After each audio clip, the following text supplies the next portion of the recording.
Hey guys, Lancer here. Hope everyone's doing well. Thanks again for joining me while we look into some more Magic market movers. We're going to look into some reserve list cards. We're going to find out what the dual lands are doing, and obviously we're going to find out what the market's been doing today and the last week. So I want to just start off with what's been moving today. There's some weird stuff. Cosmic Horror from Legends moving up by, I think, almost 20% or something today. It's quite impressive when these cards move up because they're not actually that good, and they're not on the reserve list, sorry. So it is from Legends, and there was a big spike up. It does look like the market is still stabilizing for a card like this, but it's really hard to tell exactly what it's going to do next.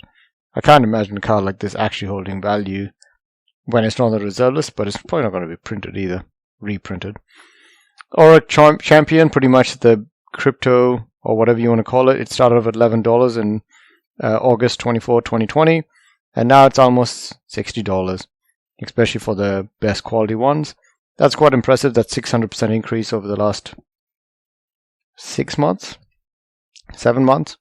I'm not too sure if they're going to reprint this card anytime soon. I know that it's very, very played. There's only 2 reprints of it. They're both worth a lot. So we'll have to see what happens. Elvish Piper, I think this actually applies to all of them. I'll just go and check what they've all been doing, especially for the premium. Yep. So they've all been moving at a pretty fast rate, and I don't think that's going to change either. Mirror Universe from Legends, not on the reserve list. Pretty good card, $400. When I mean good card, it's old and valued because it's on the reserve list. Paying 6 mana to then tap, sacrifice it to exchange life totals with target opponent. It's fine, but the limitations of activate this ability only during an upkeep, there's too much playing around with a card like this. Serendib Jin. Interesting. On the reserve list as well. The card is not the best at all. It's a 4 mana for a 5/6 flying. At the beginning of your upkeep, sacrifice a land. If you sacrifice an island this way, the Djinn deals 3 damage to you. If you control no lands, sacrifice the Djinn. In a blue deck, not the best because you kind of want to keep an eye on how many lands you have in the first place. But it might not be the worst card. A 4 mana for a 5/6 flying is pretty aggressive. Counterspell from Dual Decks Jace versus Chandra. Nothing too crazy for that.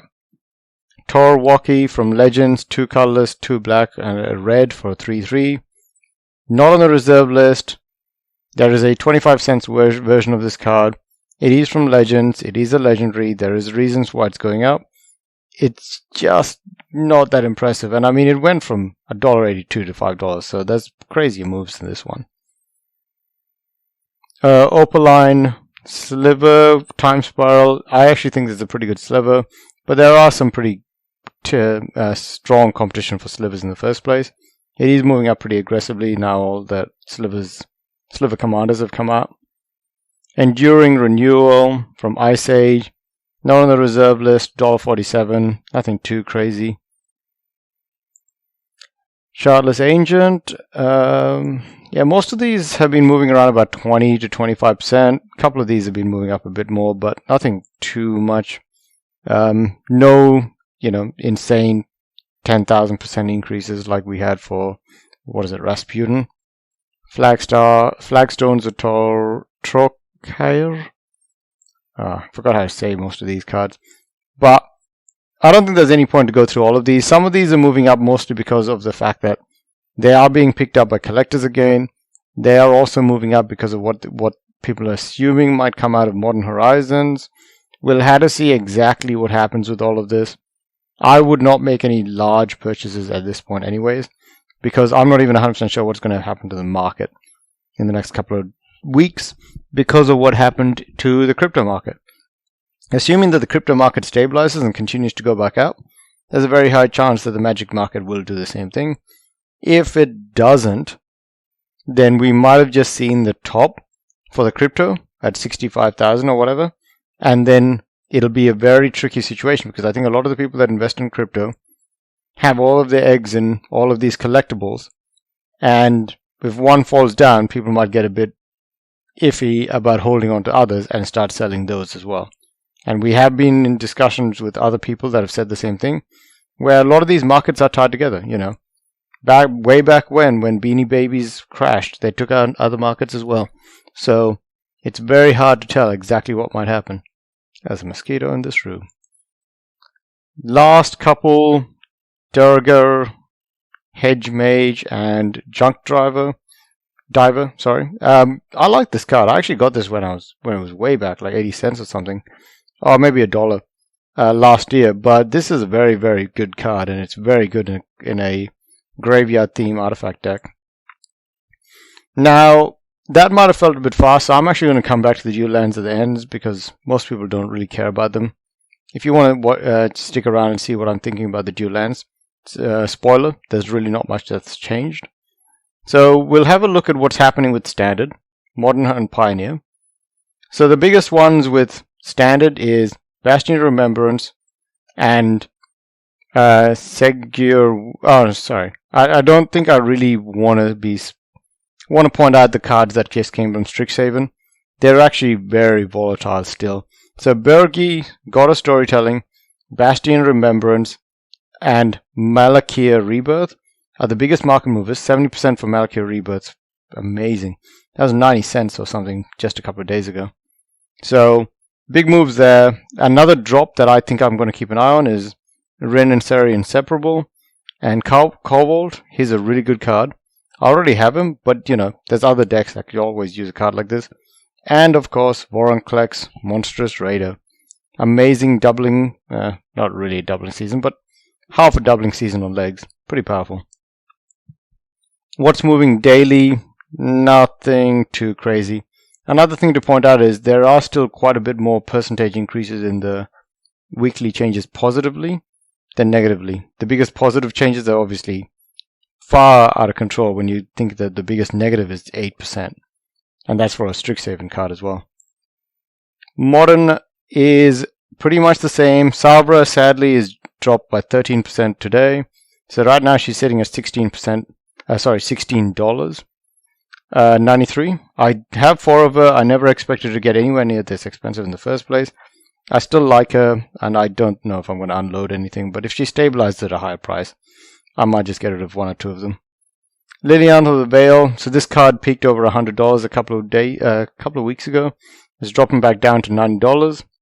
Parallel Lives is stabilizing as well. Kozoloth, the Butcher of Truth, stabilizing. None of these cards are dropping by enough, other than Sabra, which really did spike.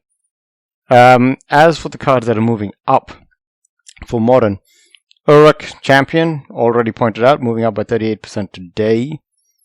Still climbing. This thing is just taken off like a rocket. $70. I'm pretty sure when I looked at this just a couple of days ago, it was like $60. So yeah, that's been a massive spike today. And look at how stable. Look at how stable this card was. I mean, 2016 might have been a bit of a jump, but now look at it. It's like it's just all over the place. Very hard to keep tabs on. People are obviously preparing these kinds of cards for something. We'll have to see what happens. Another one that I noticed is Time Stretch, moving up by 35% this week. Emrakul, great finisher, 16% move this week. And Sulphur Springs and Eldark, Adakar Waste, the dual lands that hurt for 1. What are they, ping lands? I don't know what they call them. But yeah, there's some pretty decent jumps again in the positives.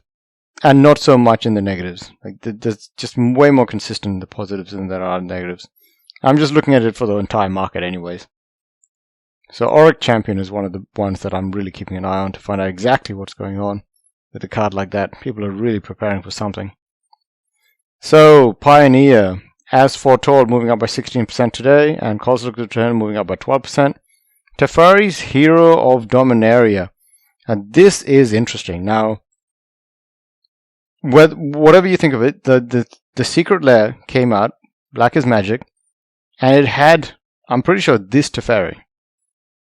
So there are more versions of him now than ever before, because the Secret Lair was out for ages. People had their hands on it. And yeah, the art's different and everything, but it's the same card. So I'm surprised that this card is increasing by 15% just this week, and it's been moving up for the last couple of weeks. So yeah, maybe it's something to do with Pioneer and Modern. Maybe there's a new deck. Maybe people are thinking Modern Horizons 2 might have some benefit for him. But I'm not too sure exactly what changed, but this is actually an insane increase for a card that just got a secret lair. As foretold, of course, Archangel of Thune, $28, almost $30 at this point. And Cosmic Return, 13%, so $13. Once again, the biggest drops are Garruk, Caller of Beasts, and he dropped by 12%. Everything else is less than 10% for this week. Yeah, you can easily tell. Like, I mean, this is not as aggressive as the previous one, but there are far more increases than there are decreases. Last couple, I'll check out the Legacy, but I don't think that was anything too specific. Nope. And nothing really for Modern Horizons 2. There was some cool dinosaurs and a new Dakan Shadow Slayer, the one that has the sword. And they did make it so that whenever he enters the battlefield, he gets as many counters on him as you have lands, which is pretty cool. So let's check out what's happening with the dual lands. Now I'm not going to pick all of them. I'm just going to pick one or two of them and then call it a night, because really they are not showing too much stabilization yet. There's still quite a few peaks and bumps up, and even if there are more being shown on TCG and other sellers, marketplaces, the fact that they bought at a high price means they are not going to unload these for anything cheaper, at least for now, than the prices that you guys see. Because Morally played for $348, that's still pretty expensive, but it's not, you're not only getting one result. You're not getting two results every time you search for these dual lands anymore in revised edition. A couple of months ago, if you search for any of the dual lands, you might find one, you might find none, and they were always 3 or 4 times the price and completely out of control. So it looks like, at least as far as the market is concerned, the cards are coming out. Whether or not people are buying them is a completely different matter. And by the looks of it, people are buying them at this price. So if you're comfortable paying for this price, then go for it.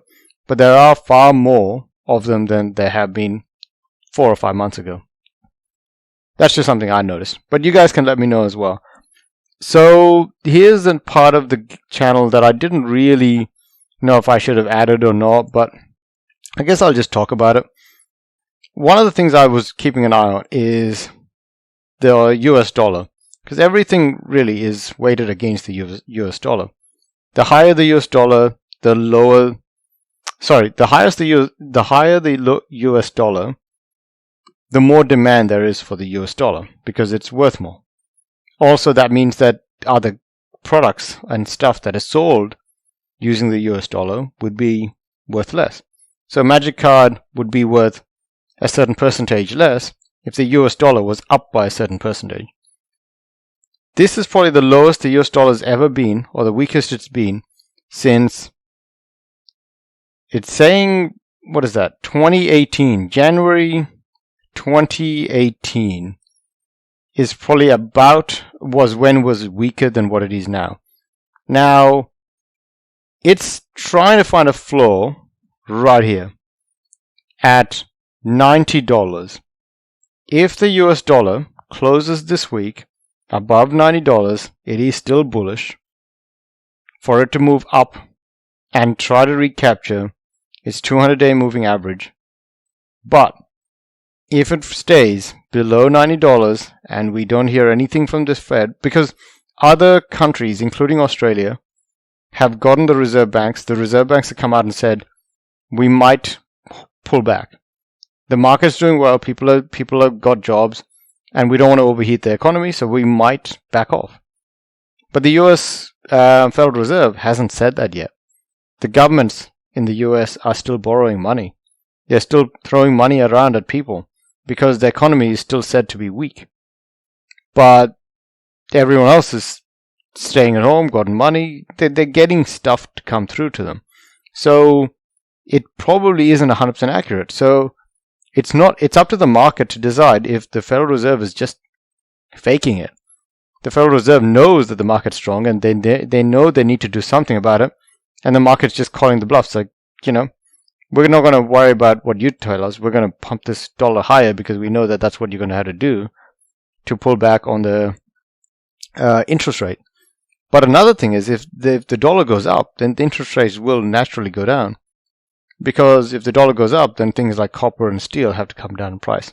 And that also includes magic cards. Anyways, guys, I was rambling a bit. We'll really have to keep an eye on this. I think today should be very interesting for the US dollar. We'll see if it closes above 90. It's really bouncing its head many, many times on it.